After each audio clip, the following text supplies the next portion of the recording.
Hey everybody, welcome to the Web Psychology Lab. Today I'm launching a 5-minute series. It's going to be a series of videos in which in just 5 minutes we're going to get you up to speed with your buyer's brain. The series is #Webology, so if you want to track the other parts of these series, just search for that and you'll find them right here. Today's topic is the 3-system brain. Now unfortunately, the majority of people out there, from management consultants to trainers and teachers to online gurus, think that we basically have one brain. Well, they're not too wrong. We do have one brain. However, the brain is extremely complicated. In fact, the brain has specialized structures, and each structure has a specialized function. And these functions, or what we can call systems, actually work together in an intricate manner to create desired results of thoughts, feelings, and actions. So welcome, let's get started. But first, an introduction. My name is Rahila. By education, I'm actually a biochemist and a psychobiologist. Graduated from UCLA many years ago with these two disciplines.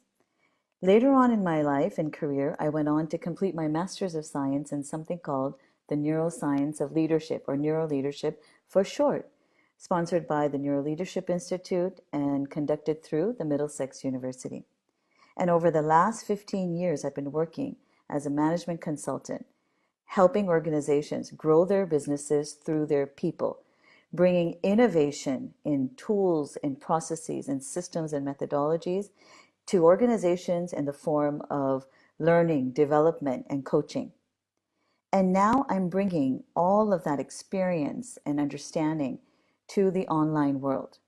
Because what I've come to understand is you might be a teacher, a coach, an online educator, a marketeer, a copywriter. But if you don't understand how the human brain works, whatever work you're producing is being produced with a very limited perspective. To help dispel some of those misconceptions and myths that are out there about the brain, I've created the Web Psychology Lab.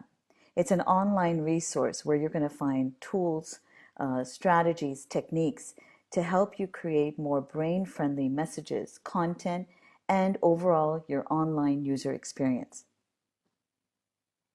What is web psychology? It's not one thing. It's a coming together of multiple disciplines, including neuroscience, psychology, behavioral economics, user experience, marketing, and neuroeconomics, all coming together to give us a real unique perspective of how we engage in the online world. So let's get to our topic today, the 3 systems brain. So what are those 3 systems? So like we said, the brain is highly complex, and we can't simplify it into 3 systems. But to better understand how the brain operates, it's useful to look at these 3 systems individually, and then also look at how these 3 systems work together and support one another. This model of the 3 systems you might also be familiar with. It's referred to as the triune brain. The first system that you need to be aware of is the primal system. Now, this is the part of the brain that is focused on survival. It consists of the base of your spine, including the cerebellum, and physiologically, it governs a lot of your bodily processes. So your temperature regulation, your circulation, your breathing, your digestion. So it doesn't require any conscious thought. But the key thing about the primal system is the focus, survival. It ignores things that doesn't really impact your ability to survive.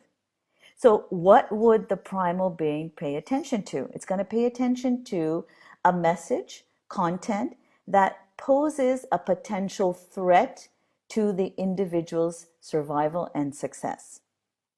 So your message needs to contain that source of threat in order to register with the primal brain.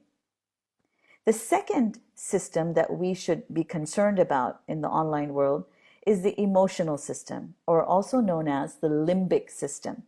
The limbic system's key focus is emotions. The information, once it's paid attention to by the primal brain, and if it's deemed worthy, it's channeled further on and processed for processing by the emotional brain. Now, the emotional brain goes back to your lifetime experiences, and it tries to compare this new information coming in with something that it's familiar with. Have I seen this somewhere before? If it has seen it somewhere before, it goes back into the memory bank and recalls, so did I decide whether this information was good for me or was it bad for me? If your emotional brain deems the information good for you, it triggers the release of neurochemicals and hormones that essentially travel throughout your body and create the emotional sensation of feeling good. So emotions like happiness, joy, excitement, contentment, these are signals that incoming information is good for us. But if your emotional brain processes the incoming information as something it recalls as being a potential threat or a danger to you, it triggers the release of a completely different cocktail of emotions. And that cocktail of emotions is composed of neurochemicals such as adrenaline, cortisol. And these chemicals travel through your body and create the sensation of feeling bad. Emotions such as anger, fear, frustration, discontent are examples of that. Now, you've triggered an emotional state through your message. Now, which emotional state do you want to trigger? We're going to get into that in later 5-minute sessions to help you figure out which is going to be the right emotional state for your message. However, now once the incoming information has been processed as either good or bad, an emotion has been triggered, either you're feeling good or you're feeling bad. Now the information has an opportunity to be processed by the third system, which is your rational brain. Remember the PFC? Well, the PFC is an integral part of your rational brain. A lot of times we are told or we believe that human beings are rational creatures, but that couldn't be further from the truth. As you'll see, people react so strongly when their emotions are triggered. They don't act rationally. In fact, even the decision to like something, to share something online, or to make a purchase decision is not rational. It's driven by the emotional brain. When you craft your message, you need to make sure that your message speaks to all three systems of the brain. Your message must be able to grab the attention of the primal brain. Otherwise, it's not going to have a fighting chance even getting into your brain and being further processed by the emotional and rational systems. Your message must also arouse the right emotion that you want your listener or reader to feel. And the emotion must be linked to the decision that you're trying to get your reader or buyer to take.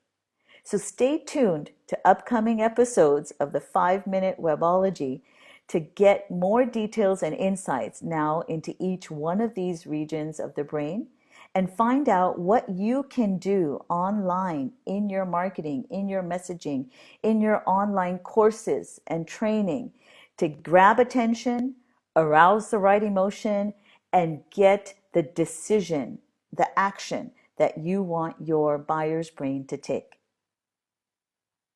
Thank you so much for joining in and spending your valuable time.